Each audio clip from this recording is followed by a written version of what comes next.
আর পুলিশেরও কারা কারা কোনো ধরনের অপকর্মের সাথে জড়িত কিনা সেটাও পুলিশের পাশের ভাইকে নজর রাখতে হবে। এখনো কিন্তু আওয়ামী পুলিশ, অসংখ্য আওয়ামী পুলিশ এখনো আছে।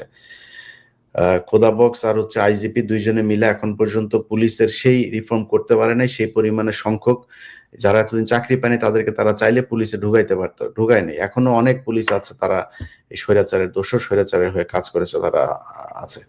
যাই হোক, তাদের ব্যাপারে এই রেখেন, আপনাদের খেয়াল রেখেন, সুন্দর একটা নির্বাচন যেন হয়, যেই নির্বাচিত হোক তার প্রতি শুভকামনা থাকলো। আবারও বলছি, সাদিক এবং আবিদ দুইজনের প্রতি শুভকামনা থাকলো, কারোর প্রতি কোনো ক্ষোভ নাই। আল্লাহর ওয়াস্তে বিএনপিকে বলবো, বিএনপির হাইকমান্ড, সর্বোচ্চ হাইকমান্ডও বলেছেন যে আপনাদের মিটিং গুলোতেও বলা হয় যে ইলিয়াসের সমালোচনা সহ্য করতে হবে। আপনাদের সর্বোচ্চ ব্যক্তিও কিন্তু আপনাদেরকে এগুলো বলেছে। সো আপনাদের সেই মিটিং এর যারা ছিলেন তাদের মুখ থেকে শোনা কথা আপনারা আমার চেয়ে ভালো জানেন। সো আমরা ভাই যে সমালোচনা করি, আমরা বিরানি আলমদের মতো বিতৃষ্ণা, বিরোধ, বিভক্তি তৈরি করার জন্য বলি না। আমরা যেটা বলি সেটা আপনাদের ভালোর জন্য বলি। আপনি যদি মনে করেন আজকে শিবিরের বিরুদ্ধে এই ৭১-৭১ দিয়া আপনি জিতে যাইতে পারবেন, তাইলে ভাই আওয়ামী লীগটা এই দেশ থেকে যাইতে হইতো না। বিএনপি যারা আছেন, ছাত্র দলের যেই ব্যক্তি ছাত্রদল করেন, তিনি আমার কথাগুলি মাথায় রাখেন যে আমি যদি নাকি আপনাকে মানে উঠাইয়া দিতে চাই, তারপরেও পারবো না। যতদিন আপনার ভেতরের যেই আপনার একটা পদ পাইতে গেলে কয় টাকা দিতে হয়, কি করতে হয়, এগুলো আপনি আমার চেয়ে ভালো জানেন। আর শিবিরের একটা পদ পাইতে গেলে কি করতে হয় ভাই, শিবিরে আমাদের, আমি নিজে বলেছি যে আমরা সামনে নির্বাচনে যেইভাবে হোক বিএনপিকে আসতে হবে ক্ষমতায়।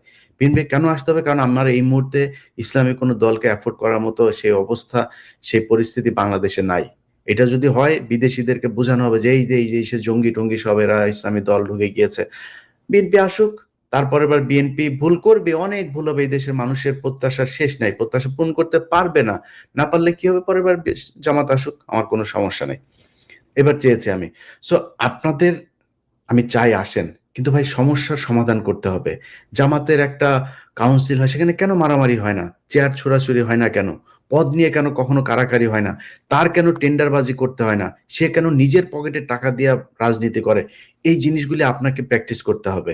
সো এটা যদি প্র্যাকটিস করেন, আপনি আমার অনেক পছন্দের দল, আপনারা ভালো করবেন, আপনারা ক্ষমতায় আসবেন, কোনো সমস্যা নেই। সেটা তো করতে হবে ভাই।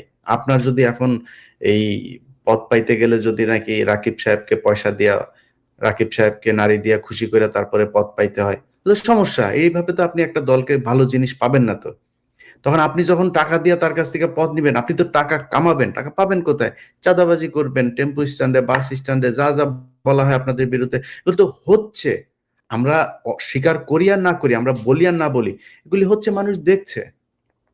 আপনার একটা জেলার মধ্যে ৩টা ৪টা মানে পক্ষ, কোনো না কোনো পক্ষ করছে চাঁদাবাজি, বিএনপির নামেই করছে। তারেক রহমানের কাছে খবর যাওয়ার সাথে সাথে সে করছে। আপনি দেখেন, চাঁদপুরের ঘটনা ঘটলো, আমার বাংলা এডিশনের ক্যামেরা নিয়ে গেল, তারপরে সেটা নিয়ে মানিক ভাই, চাঁদপুরের জেলা সভাপতি, সে আমারে বললো যে ভাই আমরা এখনই ব্যবস্থা নিচ্ছি, এই সেই।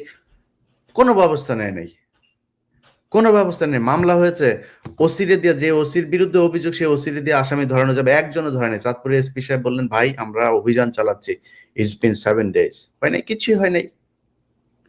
তো এগুলি শয়তানি। এখন করে শুধুমাত্র আপনার বরখাস্ত টরখাস্ত, লন্ডনে খবর যাচ্ছে, গেলেই তিনি বরখাস্ত করে দিচ্ছেন। বরখাস্ত করে হচ্ছে না, তো কাজ হচ্ছে না, কারণ আপনাদের সংখ্যাটা এত বেশি। এই পলিসি থেকে বের হইতে হবে। সিস্টেম যদি চেঞ্জ না করেন, তাহলে তো আপনি টাকা দিয়া রাজনীতি করতে পারবেন না। শিবির, জামাত টাকা, পকেটের টাকা দিয়ে একজন রোকনকে তার ইনকামের 5% একদম অটোমেটিক তার ব্যাংক থেকে তো ওইখানে তারা দিয়ে দিতে হয়। সে যদি সরকারি বেতন পায় 50,000, তার ওইখানে 5% দিয়ে দিতে হয়। তা এটা করে রাজনীতি কেন করে? এটা আপনাদের খুঁজে বার করতে হবে যে তাদের এই আচরণ কেন, তাদের কেন সমাবেশে মারামারি হয় না, তাদের কাউন্সিলে কেন একজন পদ পেলে সে কান্না করে, আর আপনাদের পদ পায় নাই দেখা তারপরে মারামারি করে, এটা কেন? এটা তাদের কাছে শিখেন, সমস্যা নেই তো, ভালো জিনিস শিখতে তো সমস্যা নাই। দুইজনের প্রতি শুভকামনা থাকলো, সবাই ভালো থাকেন।